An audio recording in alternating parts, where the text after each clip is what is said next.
have the legendary guest, Mr. Dennis Bovell. He's not looking as serious now as he did before. Welcome, Dennis. Good afternoon, and welcome to all the listeners. Oh, wow. You hear that voice? Do you hear that voice? I thought I had a powerful voice. He's just like blown the speakers.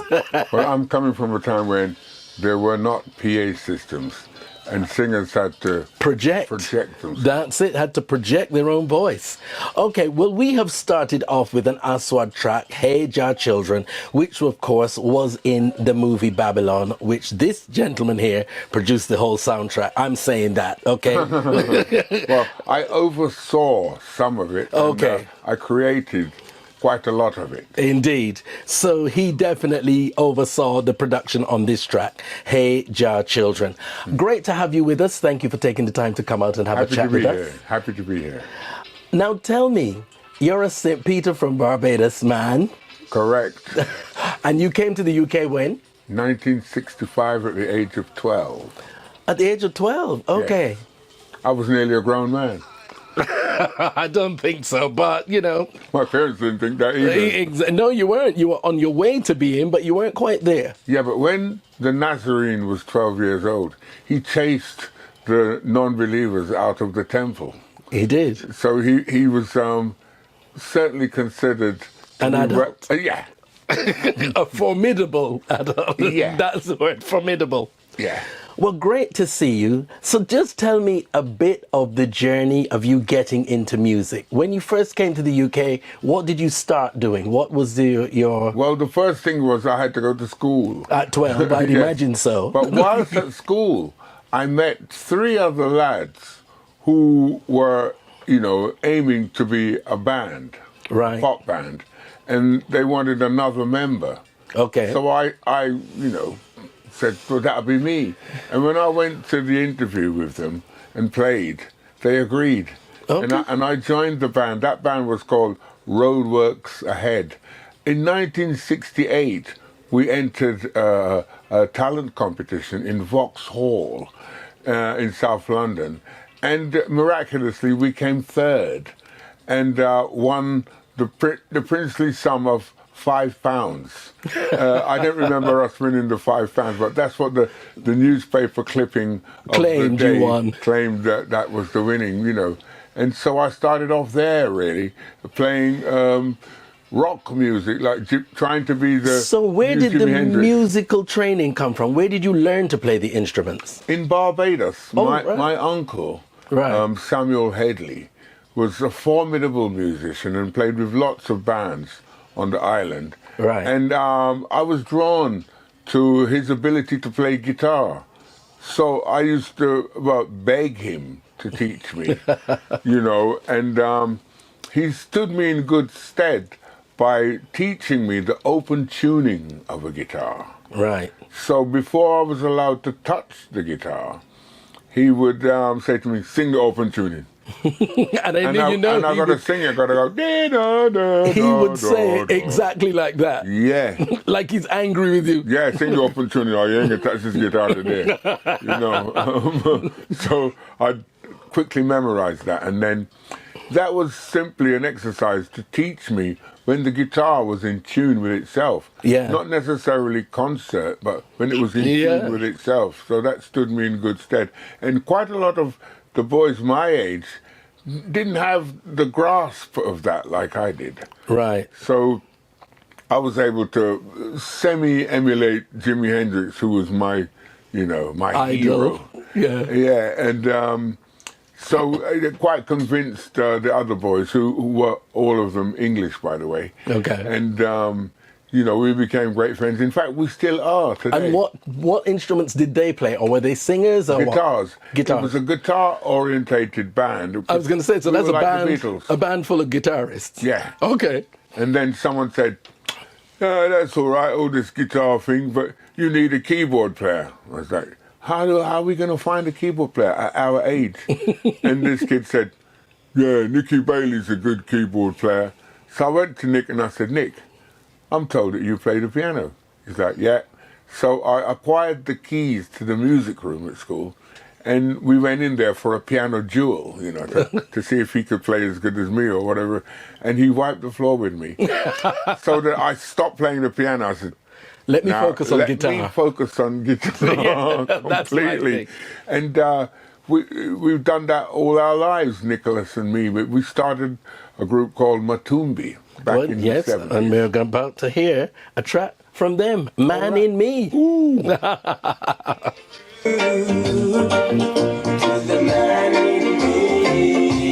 Yes, that's a little snippet of Man in Me, because we're going to have two Matumbi tracks back to back. I wonder if you can guess what the next one will be. But he just told me a wonderful little story. Yes. Let's hear it, mister. It's the truth. This track, a man by the name of Eric Abel, heal up yourself, Shirley, right? This man, he was a soldier in the British Army. Right. And whenever he was on leave, I'd hang out with him, you know, but he's much older than me, but I always like to hang with older people because they seem to be more intelligent. Because they are, Yeah, basically. absolutely. So this man would write songs, and this man was the first person to believe in my ability to multi-instrumental, right? Where I could play piano, guitar, bass, you know, and sing backing vocals and stuff. And when we were recording that track, Man in Me, didn't have a multi-track. Right. So he lent me one of his, and that's what, you know, the record you hear. Now, I have to give you a little background on this. The gentleman that he's speaking about that lent him the 8-track to record this original on is the father of Clusterview, Mark Anthony Abel, who you see all over my page all the time, and he's looking at me smiling now, pretending to be humble. Yeah. He's got pedigree. But he's got pedigree. So I think that's a very nice connective story of serendipity, us coming together in this way. When Mark called me and said, listen, I want you to, I said, when? Where? And I'm here. Indeed, and he's here. I would like to let you all think it was my influence, but it really wasn't. It was Mark Anthony's Well, you influence. asked him to ask me, so we're all three guilty. Well, of course, this has to be the other track by Matumbi.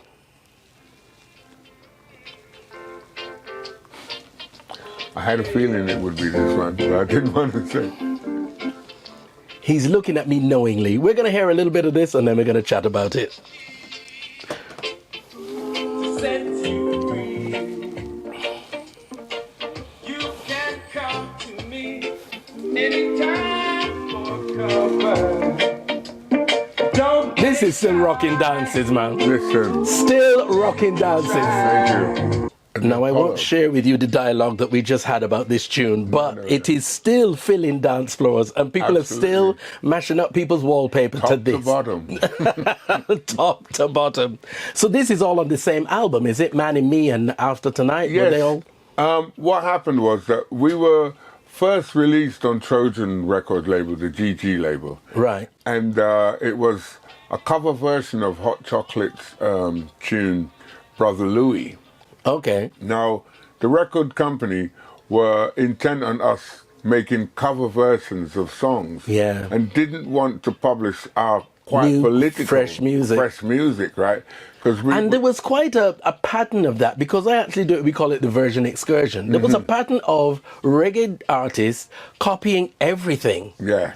Absolutely everything. Well, that was because the record company, right, would only support that kind of thing at that time because it was the in thing to do. Right. So Because they wouldn't support an original reggae track, but they would support a reggae track Cover version. covering something. Right. So okay. After they didn't want to put out our tune about Enoch Powell and his evil, Okay. Yes. they heard that tune and said, "Oh, we quite like that," but they didn't realize it was a political statement because the girl was black, the man was white. She had trouble at her place, he had trouble at their place, and they were supposed to be in love. Okay? There's a line in the song that really excites me. It goes, "Danger, danger when you taste brown sugar," right? And I thought, now, was he referring to a class A drug, or was he classing this young lady as A class A drug. Indeed. Right, and so we done that version, and Trojan said, "Yeah, we'll put that out." And the rest of the band weren't happy because I was actually the guitar player and back in harmony, and there I was singing lead on that. So the Right. first Matumbi tune that was released was me at the helm. microphone, yeah. And they did that, and then we did quite a lot of other things with Trojan Records, including we did a Philly beat tune. Really? Yes, called Okay. Running In and Out of My Life, right? And we did it in conjunction with a music publisher, Carlin Music Publishers, and Trojan, let us do that. And then when the record started to rise, when we got, TV and all that, Trojan said, we'll take over now. And Carlin said, okay, off you go, and dropped the whole thing. And Carlin being a big publisher and all that, right? Yeah. They didn't put as much into it. Effort as they, into the promotion of it. And it yeah, kind of died. crashed. Yeah, it would. So we fell out with the record company. It seems to be a pattern going through the music industry with Yeah. bands and management and production and PR. It seems to be Quite right. a trend. Quite right. Now, this track here used to be the soundtrack for a series called Empire Road. Oh, wow. Yeah.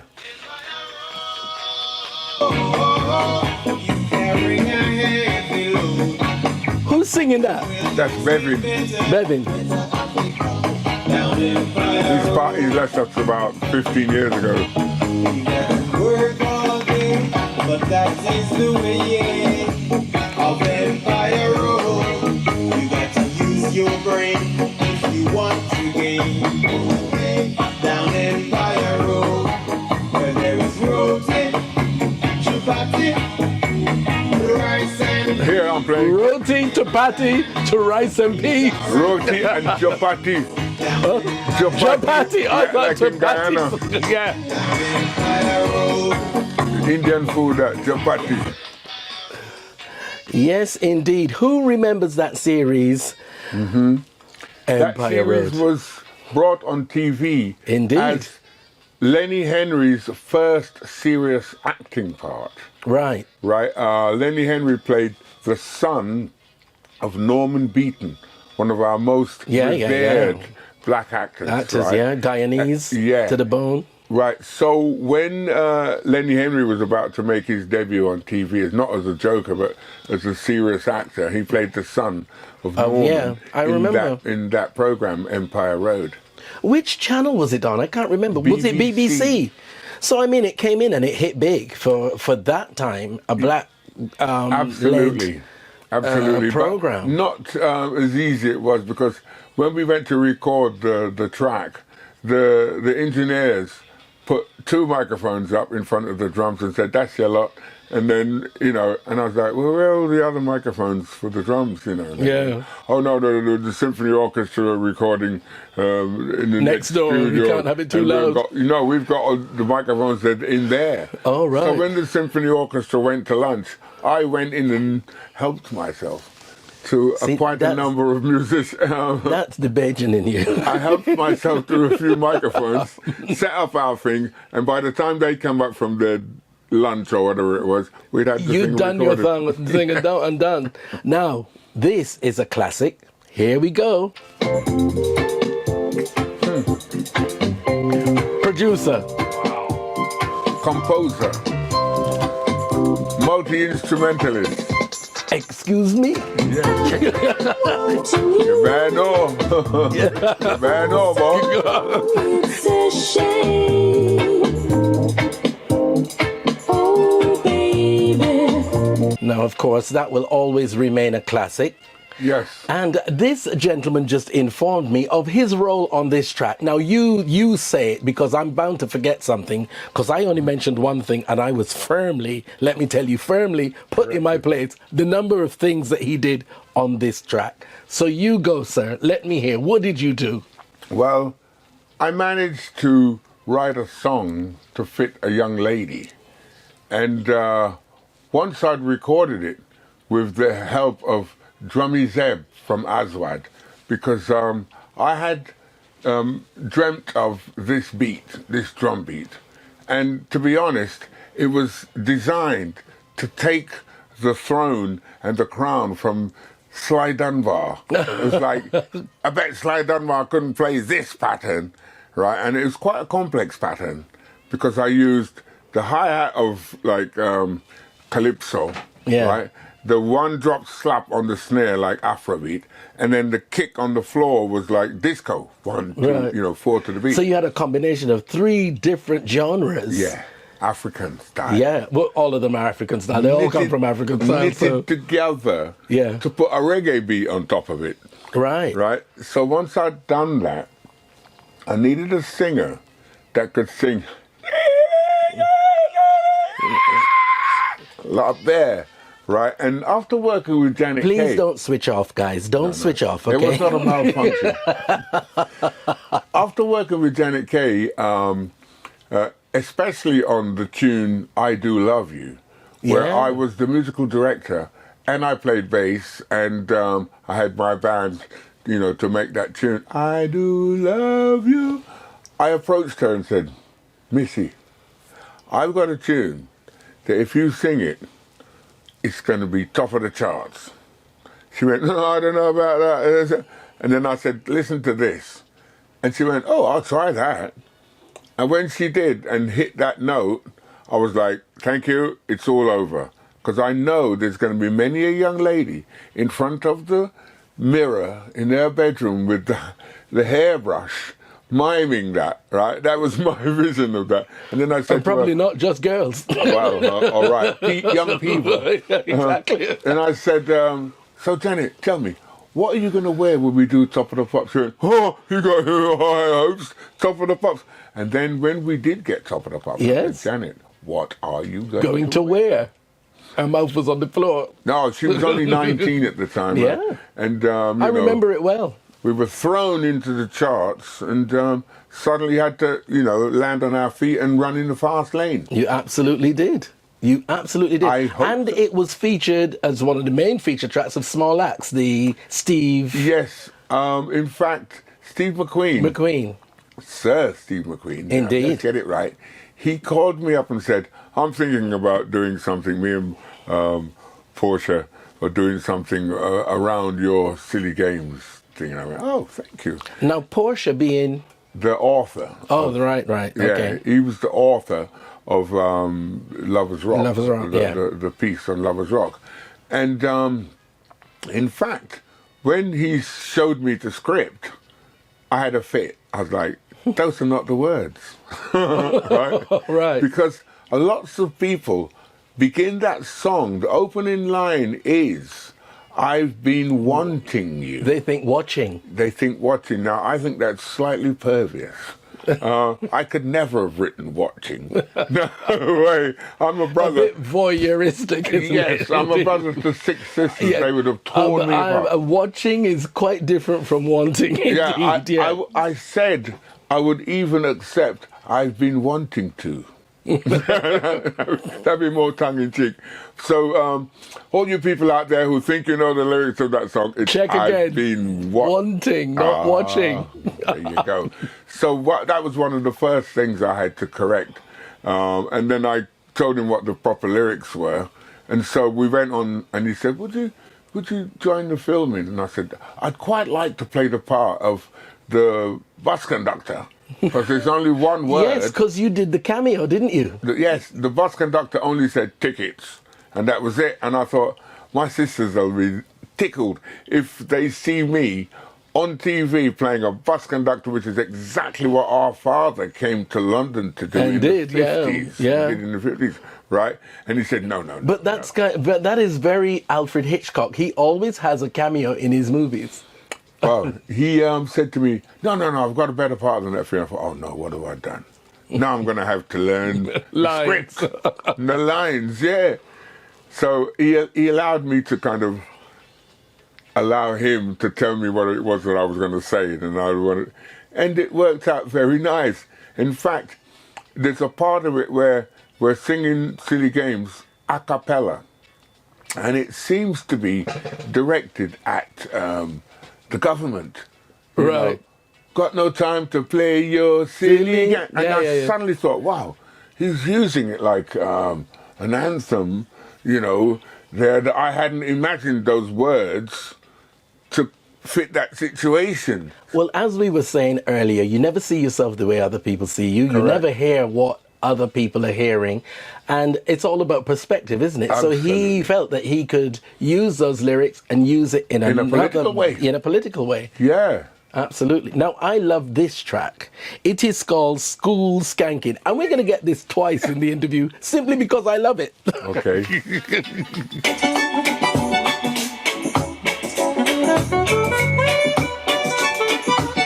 I do love that. Now, what we get to find out is the saxophonist used to work with the Bee Gees. Well, that Right. explains that. But tell me a little bit about this track and why you wrote it. Well, it's called School Skanking because in the movie, the younger brother of the protagonist is trying to bunk off school. Okay. And his mother has told him, take that boy to school. This is what Brinsley Ford's younger brother in the movie, Blue, his character was. Right. And he said, oh, Mum, he ran away from me yesterday, and so he's taking him to school. And this time, he's forcing him, and an old lady comes and goes, leave him alone, and then causes him to leave the boy alone. He says, but Mum, he's my brother. He's my brother, And like, yeah. yeah, you lie, I get it, leave him alone. And then when he's safely out of reach, he takes out Brinsley's hat and puts it on his head, modelling his dreadlock brother's hat, right? And then, yeah, bye. Now, we're going to get the rest of that story after the break. That's why it's called School Skanking. Okay, Mr. Bovell, we continue with the story behind this track and Brinsley Ford, who we all know from Aswad. And of course, he was a child actor Absolutely. way before he was in Red Bus. So where did it go? Where did this track go? Because it's not a very well-known track, but it's brilliant. It probably just got lost in the whole mel of all the music and everything. Yeah. Because whilst I was creating that music, I had the luxury of a VHS recorder in the studio, and they were very, very hard to come by. And in those days, this is before they were, household property. They were like studio equipment. So the film crew would go out and shoot whatever it was the day's scene, bring it back to me and show it to me on video, and I would be there tinkling, trying to complete some music, So I tried to create a track for every actor so that I could excerpt a piece of that music whenever Right. that actor was on screen. Okay.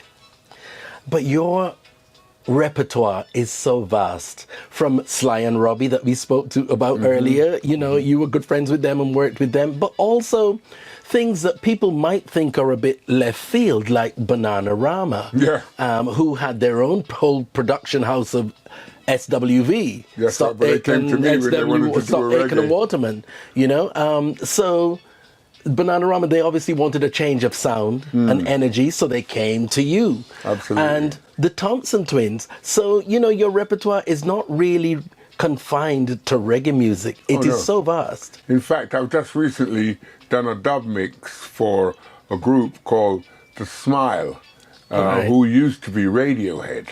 And they're Radiohead, now, okay. Yeah, and they're now called The Smile. Okay. And their first tune release, a tune called The Smoke. When they recorded it, Johnny Greenwood called me up and said, look, we've just, told me the story about there's no more Radiohead, and we've just recorded our first single, Yeah. and I think you should mix it. And I was like, all right. And he goes, in fact, here are the stems. I could hardly say no once he sent me the Provided the stems. stems. He was like, yeah, okay. So I got on with it, and until he said it was, it's glorious now, the mix. And then I thought, well, if you say that, I'll leave it like that. And then Jarvis Cocker came through as well. This is all around lockdown time. Jarvis Cocker came through with a song called Swanky Modes. Right. And I mixed 3 different versions of it for him. And Okay. said, take your pick, whatever you like. He released all 3 of them. Really? Then another group called Animal Collective, an American band, sent me one of their albums and said, we'd like you to do a remix of one of our tunes. Which one do you think?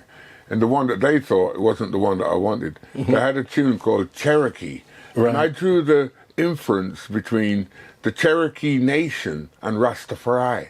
Oh, And it's the right, drum, yeah. that tuk, tuk, tuk, tuk, Yeah, you know. the Rasta So I drum, got yeah. Rasta drum and mixed it in with this Cherokee tune, right? And when I sent it to them, I said, well, I could. They said, no, don't touch it. It's great. Well, yeah, like you it, see, right? and that's what we were saying earlier also. The ears, because we have to say ears, not the eyes of the producer, the ears of the producer Very important. can hear things that the actual artist can't hear. They can take it to a place Right, if that... he can't, he that should be the producer. But, you know, the producer can take it to a place that the artists Hadn't themselves seen. had never imagined it That's could right. go to. That's Anyway, right, here yeah. is another track, Point of View.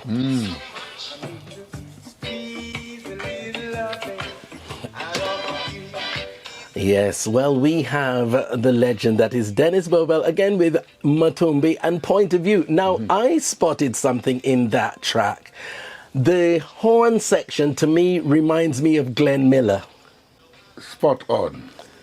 All right, That was there the we go. whole idea, to make a kind of Glenn Millerish. That, yeah, I mean, Reggae that tune, ba-boom, two-step. is a... And the track escapes me at this moment, but... Manhattan Transfer. It will come to me. Yeah. It will come to me. But it's definitely Glenn Miller. But thank you for not making me think I'm imagining things. Oh, no, it was there. It was there. It was there in the air, and you picked up on it. Yeah, absolutely. So we have to move on to the Black Music Exhibition that is at the new V&A East. Mm-hmm. I'm hoping to see it tomorrow. Well, please do, because there you will evidence the guitar that I used to play that solo That there. solo in there that we just heard, yes. Well, I mean, it's long overdue. I also used that guitar to play Silly Games and some tracks with Linton Kwesi Johnson. You see, the thing is, there's so much I wanted to fit in today, but you know what? Time is of the essence. So really, Yeah, and we truly, haven't talked about Edwin Collins. we haven't, have we? Never met a girl like you before. You know what? Proper tune. I'm going to have to just keep you back a little longer. We're going to have to keep you here, okay? Don't you... I'm on detention. You're on detention. You're not going anywhere. Don't worry. Hi, Roy. Now, I know you all thought you were going to get off the hook with my guilty pleasure for this week because we have a special guest. Oh, no, you are not. You are getting my guilty pleasure, and here it is. You touch my fingertips Remember this? and my heart It's is a glow. Yeah. You bend to kiss my lips My and I can't let you go. Resistance is low. Maybe I should resist. I'm a fool, I know. But at a time like this, my resistance is low. Absolute class. Absolute. That was Dennis's voice there. Do that again. Low. Hello. I'm impressed. He's just done that live and direct in the studio. Now I have to do some hellos because I've fallen behind. Pedro Williams, great to have you listening. He loved my guilty pleasure, by the way, just to let you all know, Proper. you naysayers. And yes, Carol Straker loved it as well. Great to have you listening. Dorita and Martin are driving and they loved my guilty pleasure. And so you should. Now, producer Ivor Etienne said he learned something today about the lyrics of Silly Games. He always thought it was watching. Oh, no. Oh dear. Okay. Great to have you listening, Ivor. Enjoy. So now we have to move on to the gentleman that you mentioned, Mr. Edwin Collins. Mm-hmm. Now tell me about him. Well, Edwin had a song in the charts called Rip It Up. Okay. Rip it up and start again. And then his A&R man, rest in peace,